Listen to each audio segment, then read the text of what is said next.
guys, so thank you for joining me. I'm about to start my mini course. Last month we did like a meal prep with me where I talked to you guys. So I walked you through how I usually do my meal prep. And so I thought it'd be real cool to just do a couple more recipes that I would normally do throughout my week. So I'm gonna give people a couple minutes to come in. While we wait, I'll just introduce myself. So last time I didn't really introduce myself. I'm sure you guys know me, but for anybody who's new and who doesn't know me, my name is I graduated from North Carolina A&T State University with a bachelor's degree in food and nutritional sciences, and then I continued with a master's degree in the same subject. I've been working at Virginia Tech for 4 years now. I'm the FCS NAPDET agent. So basically I cover nutrition. I do a lot of community nutrition, working in the community, teaching people about what to eat, how to be healthy, helping them live healthy lifestyles. So my page that this video is on is my personal page. I basically talk about faith and I talk about food. I talk about food because working in the health and wellness industry, I really saw how like a lot of times people prey on other people's like insecurities. People are insecure about their weight, they may be insecure about their health. You know, they want to do better and they want to make sure that they're living the healthiest life possible. And so what will usually happen is they'll join a gym or a membership or some type of get a trainer, and they'll make all these promises to them, but then they hit them with these crazy like costs. So it might be like, oh, I'll get you to lose 30 pounds in a month, but it's gonna cost you like $1,000. And like, you know, your average person doesn't have that much money.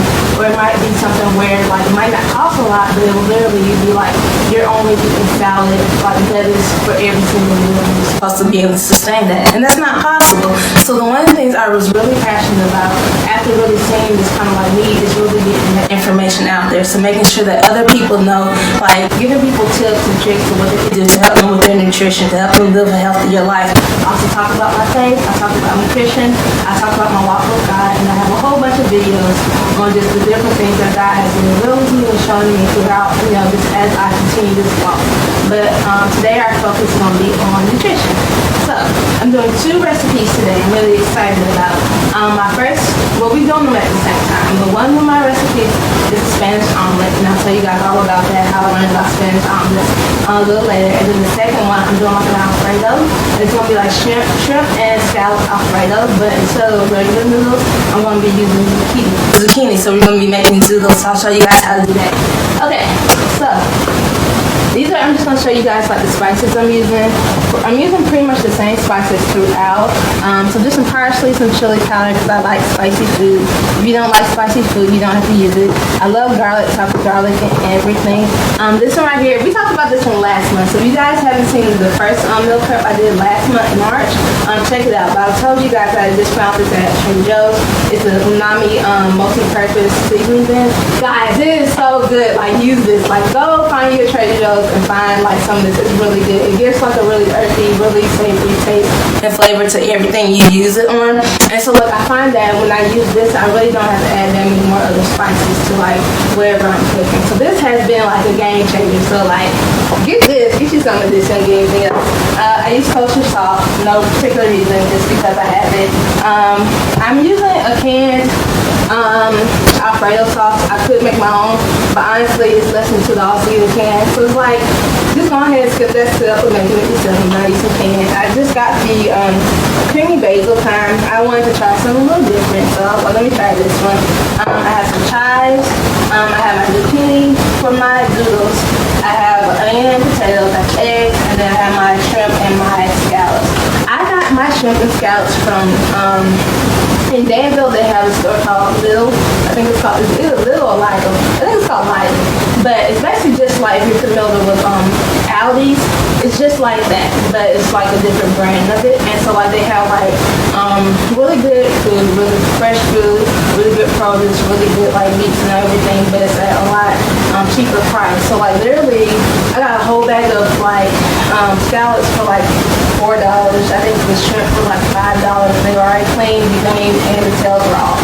So like if you're looking to get like different meats or your seafoods and to save a little bit of money, check out a store like Aldi or Ligo, whichever you might have in your area. Because that was like a game changer. I saw that, at first I was just going to do shrimp. I saw those scallops on sale too, so I was like, ooh, let me pick some of those up too, because that was a really good deal. So like, that's a good way if you're trying to save money, and you want to still eat healthier, because like your shrimp and your scallops, your seafood usually in general is going to be a lot less calories than like if you have like a chicken, like dark meat chicken, or like a beef or a pork type product. So if you're looking ways to like save money and eat a little bit healthier, you can go to those type of stores. So yeah, what should we do first?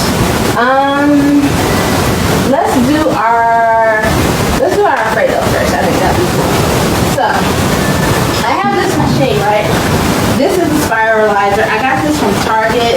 It was about $22, I believe. And so this one I really like because it sits on the countertop. It came with 3 different ones. So like I have the thin spiral one, like insert in right now. But it also came with a ribbon cut and a thick spiral. So this is really cool. This is what you use to make your like your spiralized vegetables. If you want to make zoodles, if you want to spiralize carrots, potatoes, anything, you can use one of these. I used to have the one, I don't have anymore because if I did I would show you, it's like a hand crank. So it's basically like a tube and you basically just put the zucchini in one side and you just turn it and it makes the noodles that way. Those are really good and they're usually a lot cheaper. This was about $22. I think I got one of those for like $9.99 and they work really well. It's just that I like the one that can like, this one can stick to your countertop, so I find it's a little bit more stable and it's a lot less risk of cutting yourself, because I have cut myself on the other I think it's called a veggie something. It's a veggie spiralizer. But I have cut myself on using one of those, but with this one you're less likely to cut me have a handle. So I like that feature. So we're gonna do our noodles first. And I already have some already done because I don't think y'all want to watch me sitting here cranking all the way, noodles. So I am gonna show you guys how to do it. At least how I do it.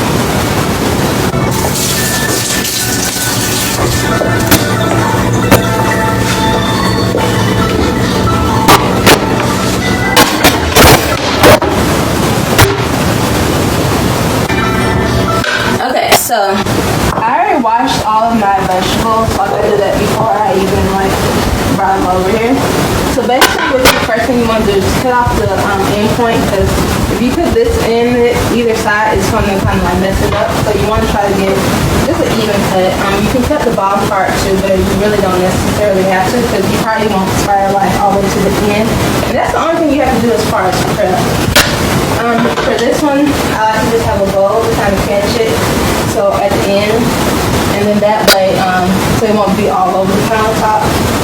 You can come on this side. And so all you have to do is you put this one side up against this hole, like this. And then, oh, I lost my head now. And then you put the other side in. And you kind of like these little prongs stick into the zucchini, and it kind of secures it. And from there, you just gotta crank it. And so what I like to do, they have this other handle right here that you kind of push it. So I kind of put my fingers right here just to like keep it sturdy, and I just push it as I turn it. And then out the other side, you get your noodles.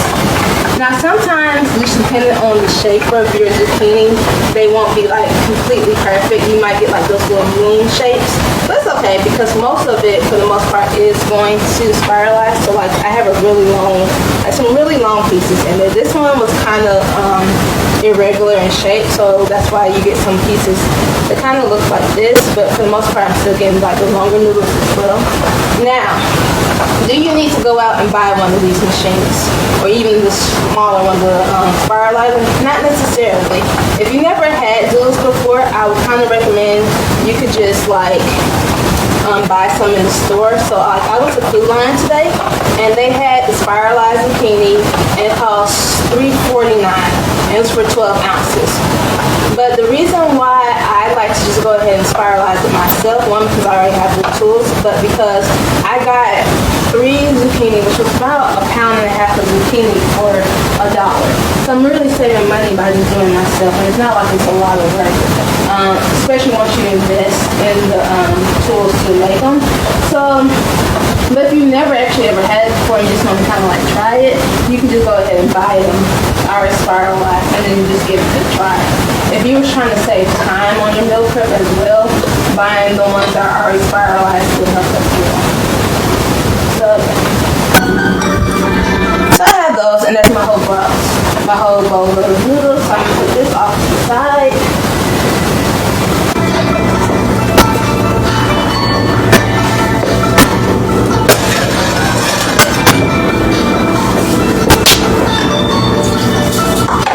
Okay, so the next thing I'm going to do, I'm going to get my shrimp and my scallops cooking. So I'm going to spray my pan off a little bit. When you spray it, I like to spray it over my sink just so that way my floor doesn't end up sticky. Let me do this one. Do you guys have like a favorite eye? Like I like this one. I don't know why, no reason in particular. I just would prefer this one. So yeah, I have my shrimp and my scallops and they're already mixed in together. I'm going to season them. So I'm going to use some of my kosher salt. I like to pour it in my hand and then sprinkle it into it, especially like, and it's more so when I'm cooking over like an open like heat source, so like if it's over like steaming hot water. I kind of like to do it this way and just get in the habit of it, because if you sprinkle it over like this and you have like that steam coming up, it can make your whatever spice you have like clump together. So like if you ever have spices that after a while like clump together and they won't shake out, it's probably because there's too much moisture gotten into it. So if you just get like the habit of pouring it in your hand and then pouring it over it, then that'd be really helpful. And I'm just gonna like toss it a little bit to make sure like everything is really coated.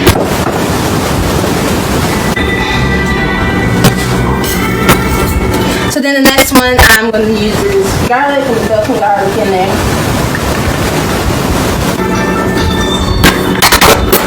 And then again, I'm just gonna toss it.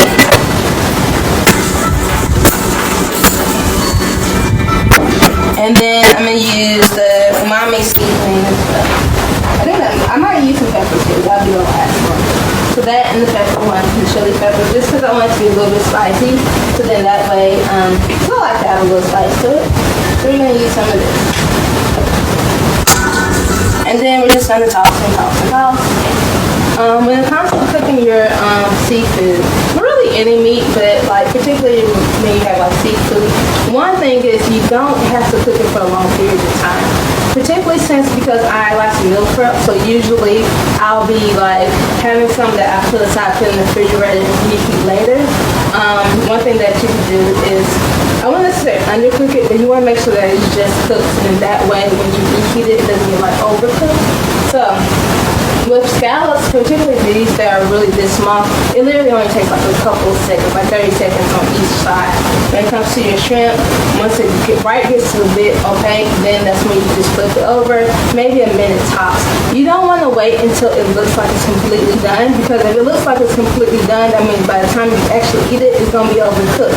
Because you got to consider the fact that you have that residual heat, and so that residual heat is going to keep on cooking that product, that meat product, until, or even any product, until you like eat it. So you have to take that part into consideration. So that's why even when they say like if you're making like eggs, like scrambled eggs, no, I don't like scrambled eggs, but for the folks who like scrambled eggs, they tell you to like take them off just before they look done, because once they look done, that means they're gonna go over just because of that extra heat. So I heated up my pan, and I'll be doing these in batches because I don't want to crowd my pan, because that's like, if I put too many in at one time, they'll start to steam, because all the juices that are going to get released is going to start to steam it, and I won't get like a really good sear on it. So I want to get kind of a good sear on my seafood. And I'm just using this one to kind of move things around.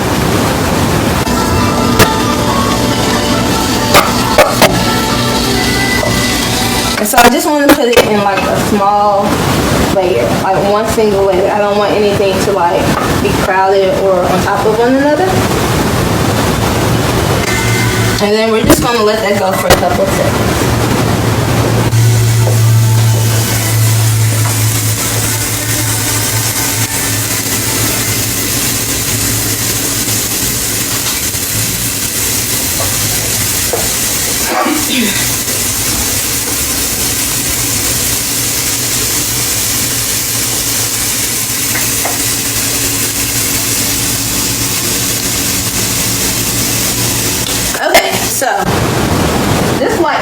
last time we did a recipe where I did like chicken. If you haven't seen that one, that was really fun. I did like a chicken salad and I did like a chicken fried rice. I was able to like leave the chicken. I had the chicken going and I was able to go do something else. In this case, because it's seafood, because it's so delicate, I don't want to leave it because it'll go around and be overdone by the time I come back to it. So I'm just going to allow it to just cook for a couple of seconds. If you come in a little bit closer, you'll start to see that like even around the edges somewhere of them are getting a little bit more opaque. Like this one right here is getting a little bit more opaque. So like you can just start tossing them and turning them to them that way. Because you don't want to pick it up and like flip it. You can't flip something that small, you know? And so you can just like toss them around. And the thing is, the shrimp and the scallops are going to go back in the pan at the end of the recipe. So, like, to finish cooking, so you don't have to, you just want to get that good sear on it for right now.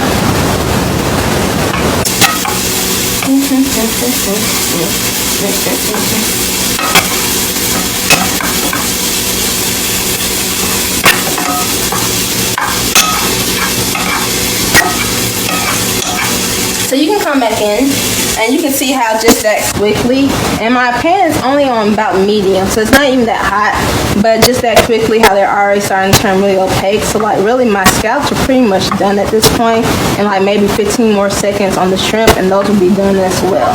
So I'm just going to put them to the side. I just have a bowl that I'll just put them in so I can hold them off to the side. Because I'm also remembering taking the fact that the residual heat is going to keep it cooking a little while longer. So even if it doesn't look completely cooked right now, it's okay because it's going to finish cooking later. So that's my first batch. And I probably end up only having to do 2 batches. Like right now there's this extra juice in there, and I'm just going to make sure I take that part out because again, I don't want to sting my seafood. I just want to make sure I get a bit clear on it. And then we just dump in the rest of it.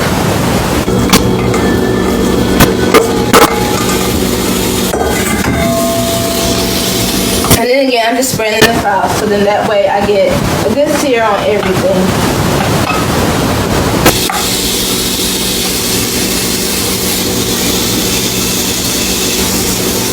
Now the pan is a little bit more full on this one, so that means it's going to cool down. When you're cooking and you have like a pan on a certain heat, usually, particularly with like an electric stove like the stove I have, it doesn't keep the heat constant. When you add colder food in it, it's going to bring that heat down a little bit, and then the temperature has to raise it back up. So for now, we can leave these for a sec, and then look at what we're going to do next.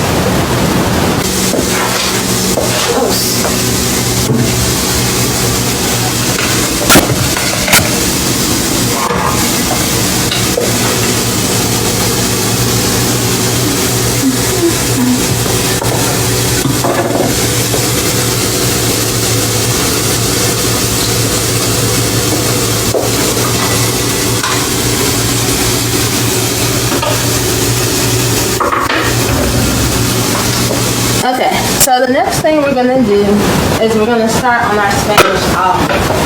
Alright, so let me tell you guys, it's really cool, right? So in the summer of 2011, I studied abroad that summer. I went to Spain, went to Madrid. I was in the culture and language program. Could not really speak Spanish to you right now, but I was there, and I was there. That's what I can tell you. I can't really tell you what I really learned, but I was there. And I saw a lot of cool stuff. But anyway, so I stayed with the host family. And basically, the host dad, his name was Jose. He was really cool. I really love that family. They were really awesome. It was Sol, Jose, and Ricardo, and like he had 2 other brothers, and there was a bunch of us in the house. And Jose used to do all the cooking, right? And so one of the things he made was a Spanish omelet. And so like, mind you, I don't like eggs. I'm just like, I just don't do eggs, right? But I was like, you know what? I'm here. I'm in Spain. Let me give this a try, right? Basically, what is a Spanish omelet? Let me tell you.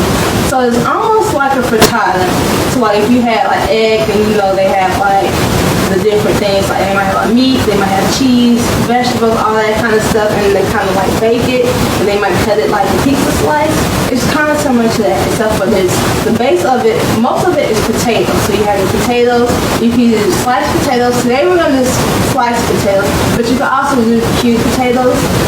If you wanted to save some time, you can buy the cute potatoes that are already like in the refrigerator section, or you can slice your potatoes yourself. If you are slicing them though, I would say try, if you have a mandolin, like I have a little cheap mandolin. I got it from like Walmart for a couple of dollars. But if you have one of those, it's really helpful because then it gets them all the same thickness, so then they're all cooked evenly. That's the main thing that's really important. You want to make sure that all your stuff is about the same size, so it cooks all at the same time, right? So you have your potatoes, and you can add different stuff to it, but ours is pretty much really simple. You can add vegetables, you can add meats, you can add all that kind of stuff. You can add cheese if you want, but ours is basically just the potatoes, and then what's the egg. So you have your potatoes, and it's like you have the sliced potatoes, and they're in different layers, right? And then the egg kind of just like you pour the egg on top, and it kind of just gets all in the crevices of it, right? And so then you like bake it or whatever, and it comes out, and it's a Spanish omelet, and it's like really, really good, and it's really simple. It's something, and what I really like about this, one, it's really versatile. You can add a lot of different stuff to it, but also you can eat it for breakfast, lunch, or dinner. It doesn't matter. You can eat it for anyone. Also, you can eat it hot or cold. So literally, it's like one of the best recipes, and it's super simple. It's literally, the base of it is only really 2 ingredients or 3. So my shrimp is done. I'm going to take these out and put these to the side. But yeah, that was my experience in Spain. I really enjoyed it. It was the first time I ever studied abroad.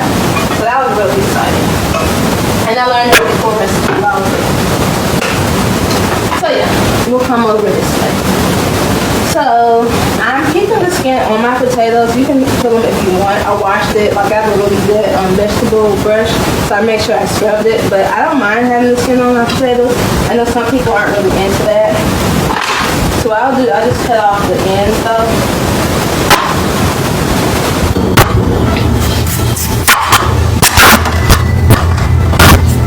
And then I just cut it in half. Only because with this mandolin, it's not the sturdiest mandolin, you know? But it gets the job done though. And so like I'll cut the potato in half. This one's a little bit more manageable. Now I'll just put that to the side. This one's pretty cool because it has 3 thickness levels, so it can get really thin. It can go all the way down to like a potato chip size, but I have it at the thickest level. They have this little hand rail that you're supposed to use, similar to what was on the spiralizer, or you put these crumbs into it, and then that way it keeps you from like slashing your fingertips. I recommend you use it, but I understand like sometimes it gets really hard to use. I just use my hand, and I just try not to slash my fingers off, you know? But if you're doing this at home, you know, safety first. So like you can make sure you use the hand rail if you want. You know, you're like, do what you feel. I'm not gonna stop you. But yeah, but once it gets down to like really skinny though, you just gotta make sure you're kind of using the hand rail, because don't nobody want to walk around with a sliced hand though. That would not be a good look. So like at this point, it's like, yeah, it's too thin for me to do it just with my hands. I would use it, but anyways. But it makes it really quick. And these are pretty thick as far as potato slices, but I wouldn't be able to cut them this thin though. That's why I like to use it. So just gonna do that in half.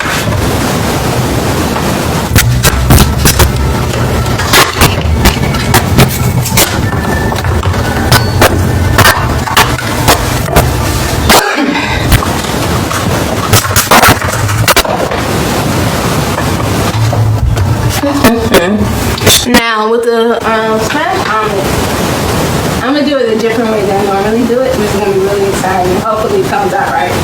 But usually what I've done in the past, I'll slice my potatoes. I'll saute them up a little bit just to get them a little brown, to cook it down a little bit. You know, sometimes your potatoes can be really starchy. It might be hard to like cook, but or they'd be hard to cook just in the oven. So one thing you can really do is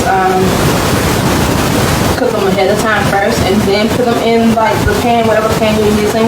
And so then after that, you just bake it. But this time we're gonna do it all on the stove top because it's a little bit faster that way. That's gonna be cool.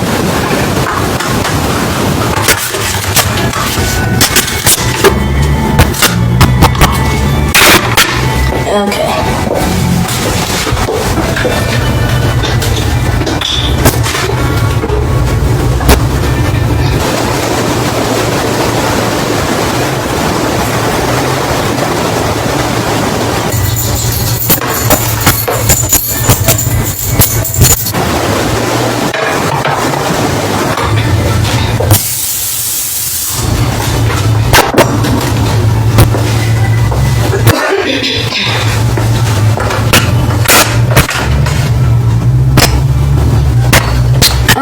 So, I have my potatoes, and then I'm going to let my pan heat up a little bit.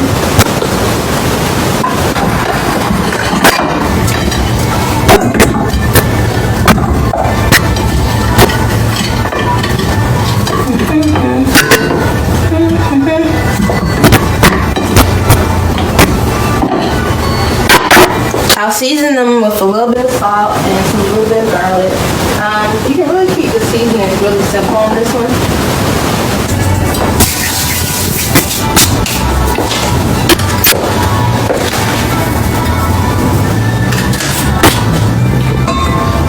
Actually, I'll use the other one.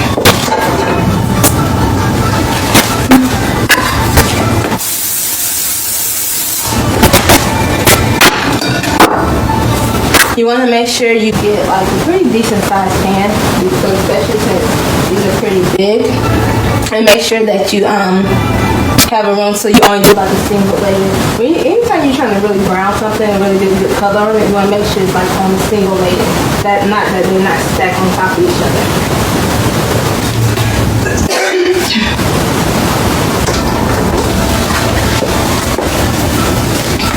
So then we'll just drop them in, and then they'll start to cook.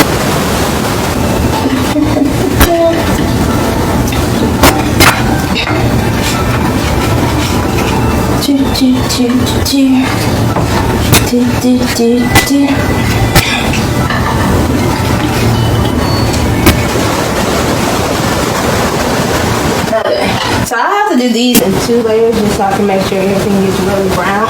In the meantime, we're going to go back to our first recipe with the zoodles. And so I have the same pan that I was already using. I'm going to put a little bit more cooking spray in it,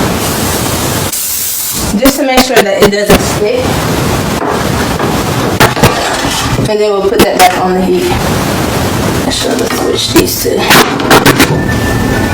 When it comes to like when you use like zoodles, if you even like last time we did the cauliflower rice, you don't have to cook them really long.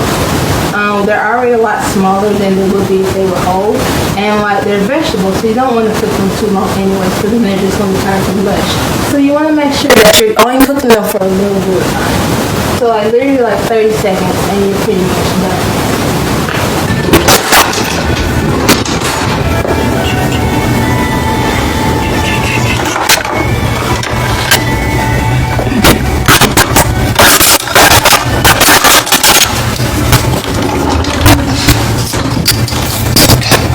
And again, you can season this like you do with just a little bit of salt, a little bit of like maybe garlic or chili powder, whatever you want to use. You really don't have to put too much on them though, because everything else is really seasoned pretty well. So like this part, you really don't have to put too much on it. And we're just waiting for this to heat back up a little bit. And then we'll saute it a little bit, like for a couple seconds, and then you throw in the rest of your stuff. So that'll be like my shrimp and my scallops. This would be really cool if you wanted to add more vegetables. You could do like broccoli. So like you steam broccoli in here as well, so then that's even more vegetables, and it'll also be a little bit more filling. And then you end it with your sauce. So this one's about almost done. That's pretty cool. And then over here, my potatoes are starting to make a little noise. So we're just gonna keep our eye on that. Make sure that they're getting brown.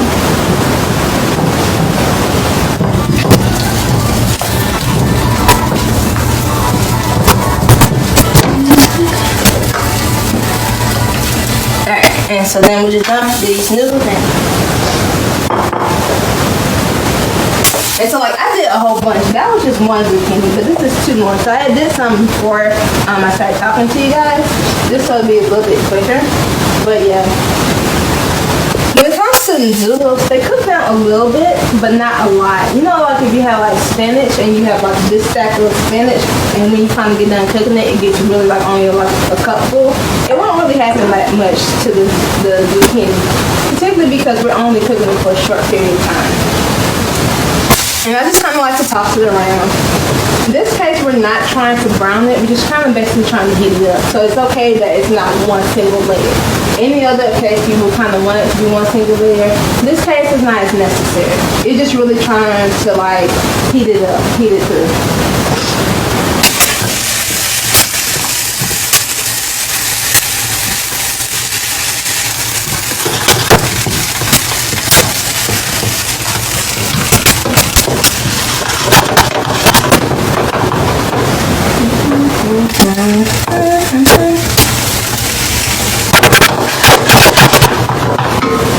And then my potatoes are gone in so they're not so we're just tossing them on.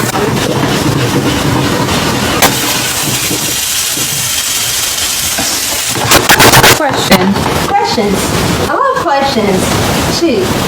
So just for one person, this batch, how long will it take you to finish that?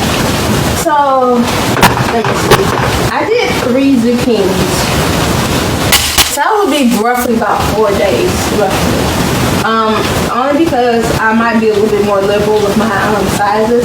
The thing I love about zucchini noodles, as opposed to your regular noodles, you can have a cup of regular, like let's say even a whole grain noodle spaghetti, and you have a cup of the zucchini noodles. Your whole grain spaghetti is going to be about anywhere from 190 to 212, just depending on the type, calories that is. Your zucchini, about a cup of that is going to be 35 to 50 maybe, just depending on what you actually cook it in. So I use I use the cooking spray, and the cooking spray, because it's so little of it being used, it's gonna be less calories than if I actually use actual like oil. So so that means I can eat a little bit more and not have as many calories. One of the things that I kind of try to monitor, particularly if I'm like cooking for even just for myself, like how many calories I intake. So we talked about it last time, where like just to remind you guys though, you feel full based off not calories but the volume of food in your stomach. So like a Snickers bar is 250 calories, but it's only about this big. So you can eat one and it's okay maybe for a snack every once in a while, but it's not going to keep you full for a long period of time. It's not a meal. Whereas you can have a whole salad like bigger than this bowl that'll be the same 250 calories, but it's way more volume, so it'll keep you fuller longer. So if I'm doing a replacement like this with my either cauliflower rice or the zoodles, I can give myself a little bit more. So this will probably be about 4 servings roughly. Sometimes an easier way to look at it, you might just say, oh, 1 zucchini is 1 serving. But you probably have a little leftovers because that's still a little bit a lot. That's going to be a lot of food. Great question.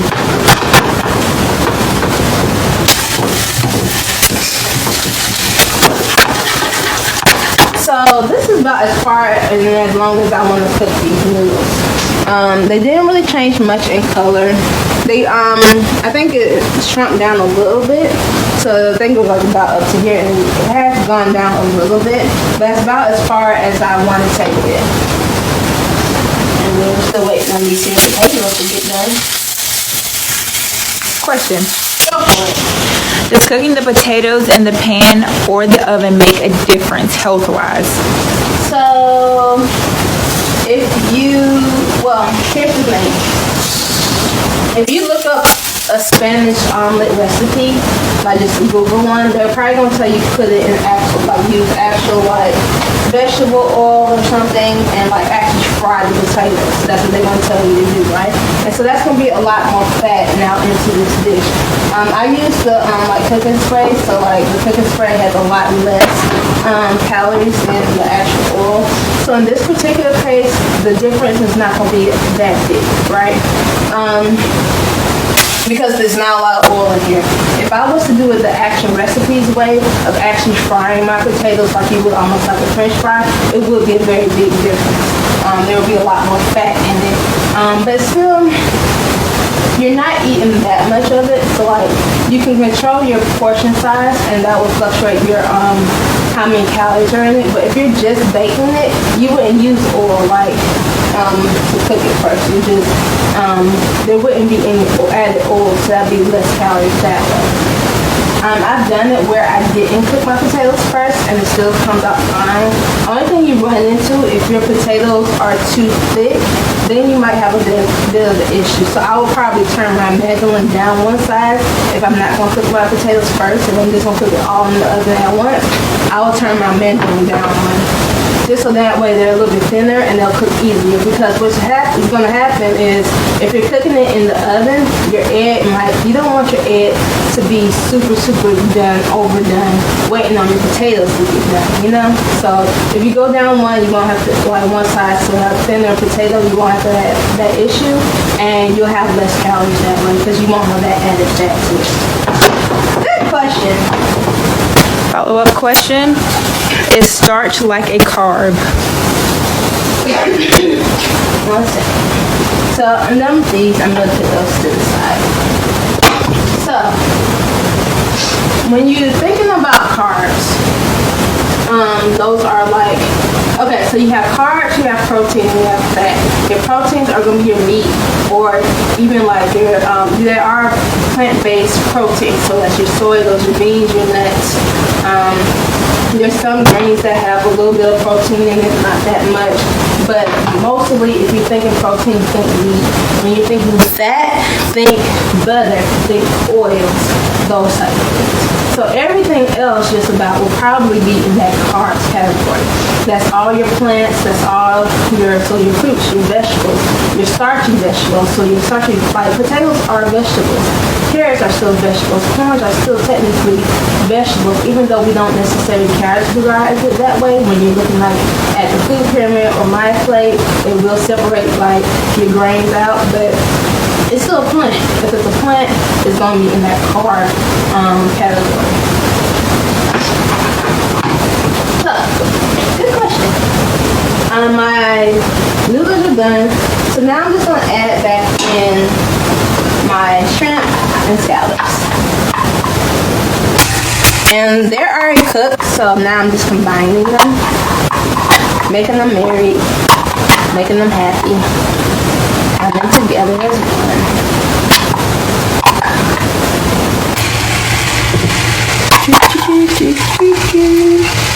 Okay. And so then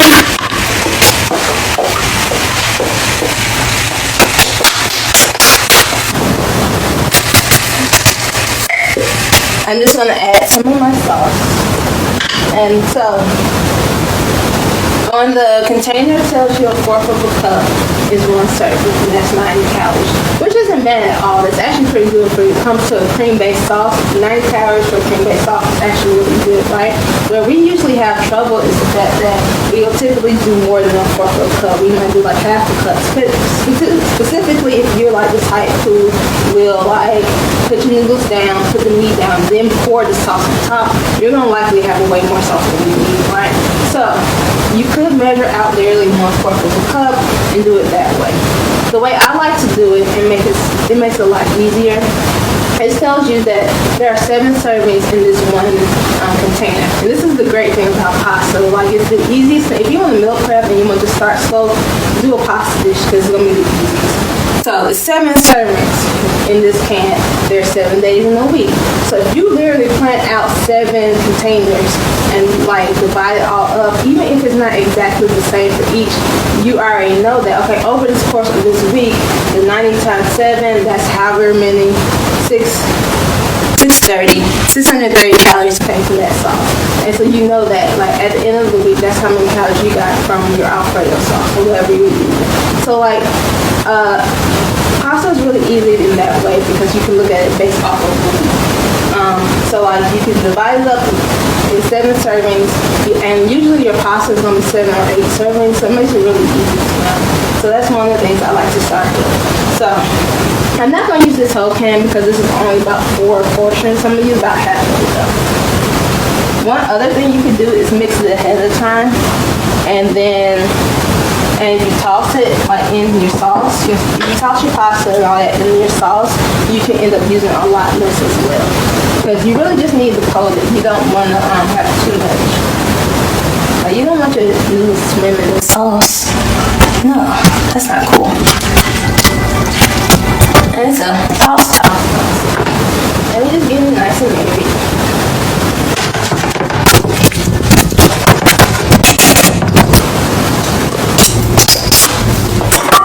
Okay. And that one's pretty much done. And we can get a fancy plate and make it look pretty.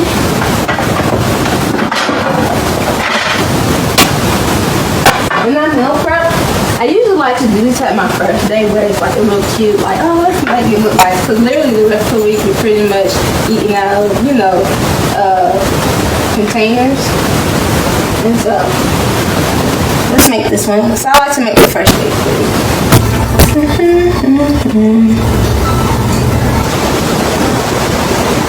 If you do make your own noodles, they're going to be really long if you don't cut them. So like I didn't cut my noodles. I don't particularly mind. I like having long noodles. I think that's fun. But yeah. This is probably like one noodle. That's how long it is. So let's plate it up.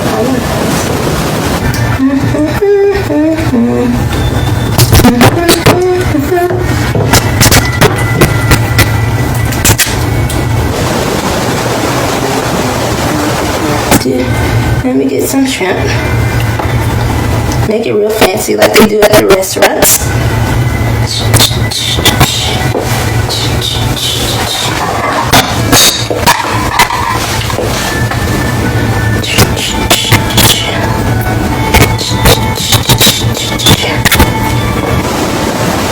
Real fancy.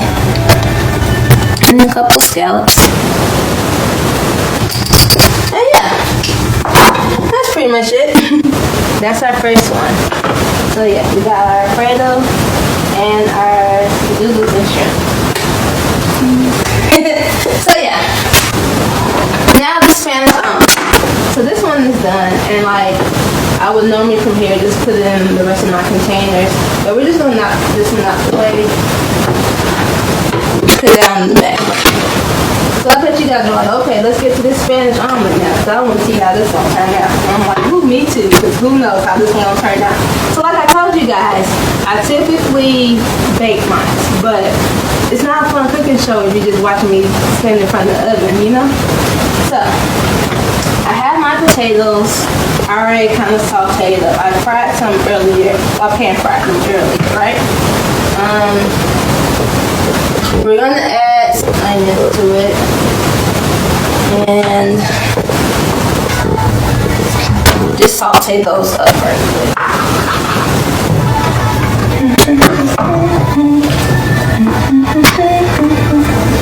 My pan's not that hot right now, but that's okay. We'll get there. And so we're not cooking these all the way down. We're just gonna cook them until they're about translucent, or until I get tired of looking at it, and then we'll just move on to the next one.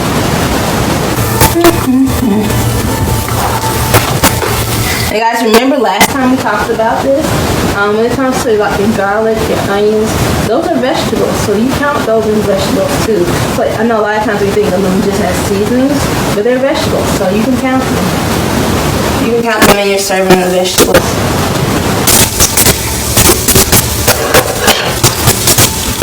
And we're just going to fry them up a little bit. I use the same like cooking spray, so it's not a lot of oil in here, because I don't want to put a lot of oil in this dish, you know. I want to make sure I'm keeping it a little bit on the lower fat side. So for this week, I have my my Alfredo, and I'm doing also the Spanish omelet. So the omelet is gonna be my lunch, and I'm also doing that with a side salad, which is like a vinaigrette, nothing crazy, right? And the pasta is gonna be my dinner.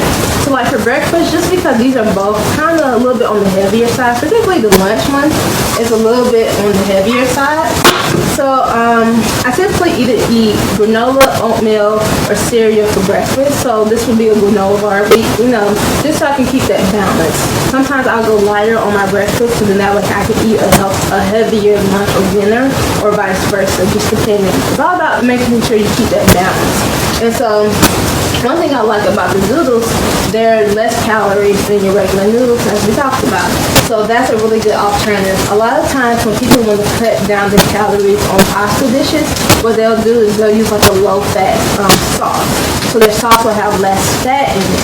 But the thing is, sometimes it kind of tastes like some low-fat sauces just don't taste that great, or you can tell, like, this is a weird thing, and you just can tell that it's low-fat. And so then it doesn't quite satisfy you like you think it would, or as you hope that it would. So like the thing is though, what you can do instead is if you change out your noodles, you have lower calorie noodles, you literally cutting your calories like in half just with your noodles. So I mean, if you can go ahead and get what your favorite sauce is, and you still get that, Alfredo taste or whatever sauce that you're using, that taste, and you don't have to compromise it. So yeah. But let's say you're kind of still iffy on this whole Zoodle thing. What you can do is you can do half and half. So half regular noodles and half of the Zoodles. Just like last time we talked about, you could do half of your rice, like regular rice, and then half of your rice cauliflower rice. If you weren't, used to the texture or the taste, or you are unsure about it. Because even still, you're going to be reducing your calories. So if you do half and half, you reduce your calories by a good like 25%. So that's still less calories than your dishwasher at first. It's all about, making sure that we keep everything balanced. So I'm liking how these onions are looking. They're getting a little brown, and I don't want them to go too much longer. So now I'm just gonna add in my potatoes. I sauteed these potatoes up earlier. They've just been hanging out. And so let me show you guys what I'm doing. So now I'm just kind of layering everything. The potatoes are already kind of like cooked. So this is not like I'm not trying to brown my potatoes at this point. I'm just making the layers. Because this is going to be the base of my, this is going to be my omelet. I'm going to stir it up just a little bit, only because I don't want all my onions at the bottom. I kind of want them throughout. So yeah. So then you kind of want to make like a little circle, just like that. Okay, so.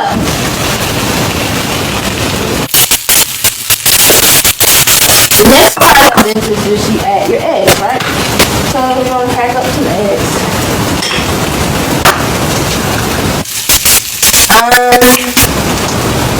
Because this is a smaller portion than I would typically use, I'll probably only use about 5 eggs. So that's 1, 2, that might be 4. I'm going to use an extra just nice. Yeah. I'm going to scramble these up a little bit like I did the last time. Now I was making my rice.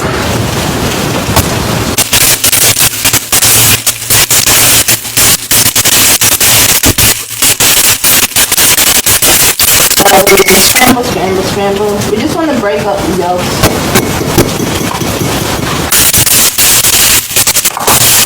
I'm trying to spread it to a slightly bigger bowl. That bowl's a little bit too small. And then we're just going to season these up just like we would the other times around. So, I'm using pretty much the same seasonings throughout. Just a little bit of garlic. To this we are going to add some chives though.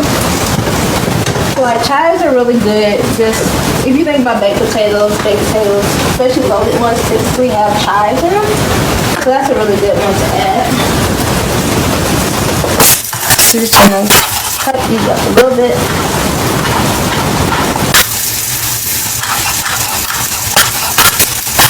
I'm just gonna add them. If you have herbs like this on your cutting board, a lot of times we'll scrape across like this. You don't want to do that. You want to use the back of it, so then that way you can gather it. Because if you do it the other way, the blade part, you're gonna dull your knife out, and you don't want to do that. So use the back of it.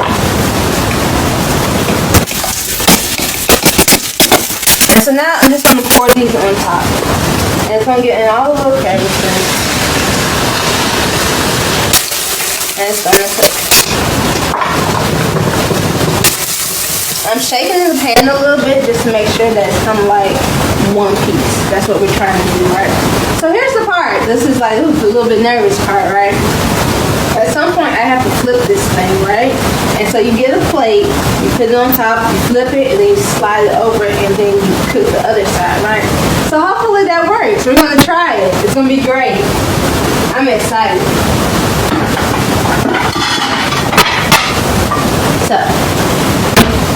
But basically, we're waiting for this whole outer edge to cook, so that the only thing that's uncooked is this side right here. So we will wait and see what the end will be.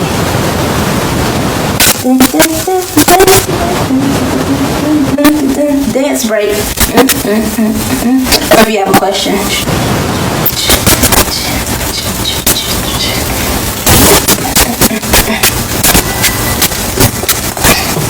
This is nerve-wracking.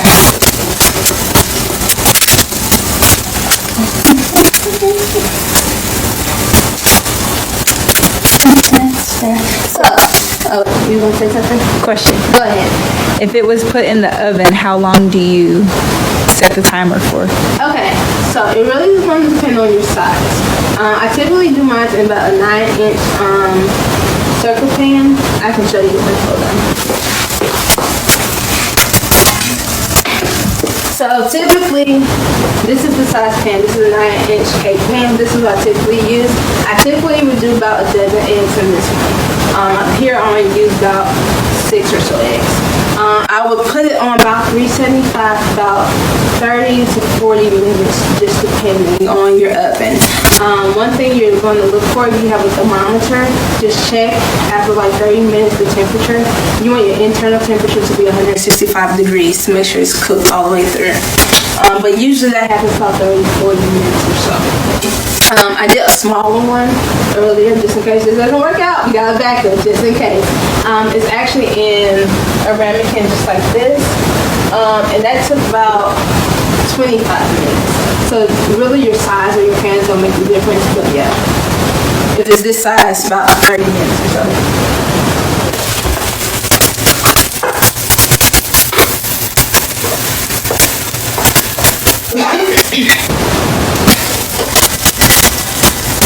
Okay, so now we're seeing that most of the outside edge is pretty much getting cooked really well, and it's really just this inside edge that's not really cooked. So I'm gonna give it a couple moments only because I can see like the middle of it is still kind of running. Like, so the outer edge is about where I want it to be, but the inside hasn't cooked all the way through yet.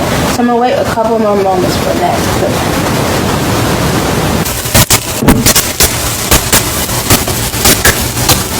I really like this recipe, particularly at the end of the week. Let's say I have a bunch of leftovers and I'm kind of tired of eating something. I can just dump them all in here. So like, I had some chicken left over from a couple of days ago. I had like some vegetables left over. I had like some mushrooms that I sauteed up. I can just add them to this, and then it's just kind of like makes it all nice and awesome and cool. I know a lot of times people say that they can't meal prep because they don't want to eat the same thing every day, and I totally get that. Like, I personally can eat the same thing every day, particularly if it's good. Like, I'm gonna be like, whoa, that was good. 12 days later, man, that was good. But I get some people are not like that. So, but the thing is, if you already bought the stuff, you already made this big pot of it, just find different ways to transform. So Spanish omelets, frittatas, doing like a fried rice, doing the soup, those are really good ways to transform the food that you already have, so that way it's still kind of new, kind of refreshing.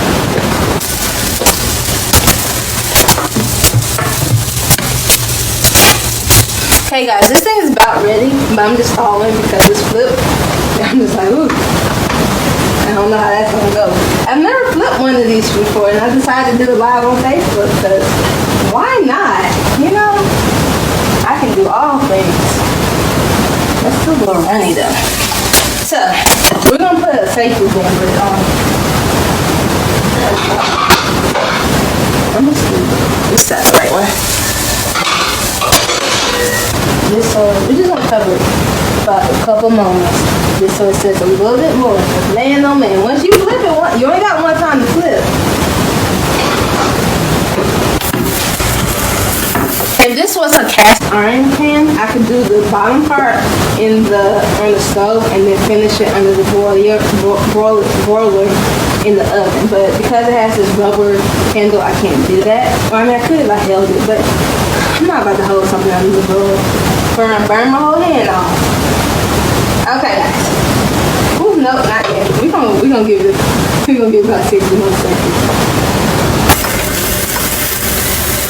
I feel like something burn.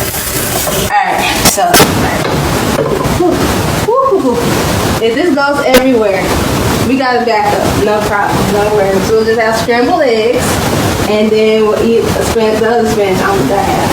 So guys, I did do one in the oven, and I'll show you guys how that kind of came out. It looks a little bit different because I did this smaller container. It almost looks more like a souffle, but yeah. Whew, nice and nice. Okay, gotta safety first. Alright, so I don't know where my actual oven mitt is, but I have this one, and so I'm basically going to take it and hold it to make sure that I have my hand under the pot and on the plate. So 1, 2, 3. And then we slide.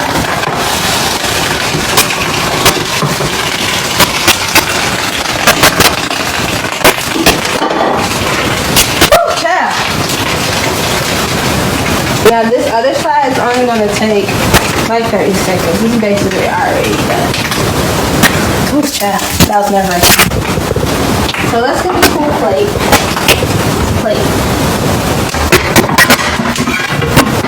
Now the top side is a little dark. I know it's a little dark, but it's okay though. It's caramelized.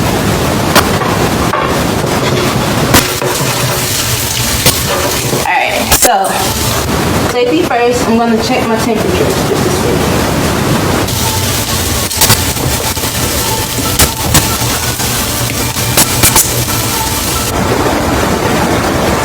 Okay, yeah, I'm at like 170, so we're good on that. Alright.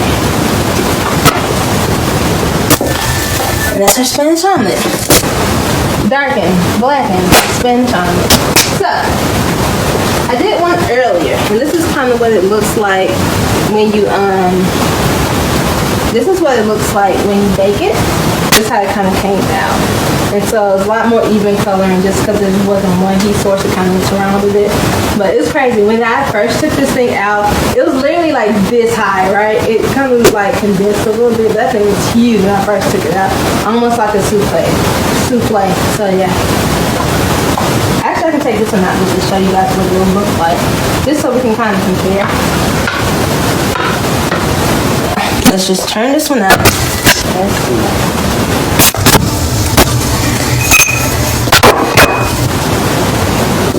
I'm gonna hold this down. And there, so yeah. And so those are like your layers of potato and eggs, potato and eggs. And then let's look at this one, see what this looks like. Now this one could stand to wait a little longer, but this one, because it was done in the pan, it's not going to be as high because it's not as much. But you know, basically, they're about the same. This one's going to be a little bit flatter just because it was done in the pan and not the oven. But yeah. So yeah, I would literally, I typically, this pan is smaller than 9 inches. So this one is about a 6-inch pan, I want to say. So I would cut this into 4 slices and then pair that with the side salad, and that'll be my lunch. If I did my 9-inch pan, I'll probably cut that into like 8 slices and then have it throughout the week. I really like this recipe because it freezes really well. That's something that's really important to me. You want to keep your food in the refrigerator for about 3 days. After that, you definitely want to put it in the freezer. So this recipe really freezes well. I like this one better than the frittata because the frittata is mostly egg. And it doesn't necessarily thaw out as well. Like it does okay. It's not like horrible, but because the base of this is a lot more potatoes, it reheats and thaws really well. So this is a really good one to just kind of have in your pocket. So yeah, that's pretty much it, guys. We had our shrimp and scallop, Zoodle, Alfredo, and we did our Spanish omelet. So guys, I'm glad you guys watched my video. I'm glad you guys joined us for this cooking experience. If you have any questions, you can just throw them in the comments down below. And we don't see them now, we'll see them later. Guys, I know the sound was kind of crazy, so I'm going to do like the captions. I'm going to go back through and do like the little captions at the end. Because I get it, it sounds a little crazy today. But still, we got through it and it's great and it's awesome. So, third Thursdays are when I usually do this type of video where I talk about some type of nutrition, either topic or I might do a demo, food demo or meal prep type thing. So, catch me again, May 3rd Thursday, 7:30 will be here. You can go through my channel, see all my other videos, all my other mini nutrition courses, and also all my little testimony videos. I have quite a few of those, so you can check it out. Until my next time. So guys, thanks for joining us.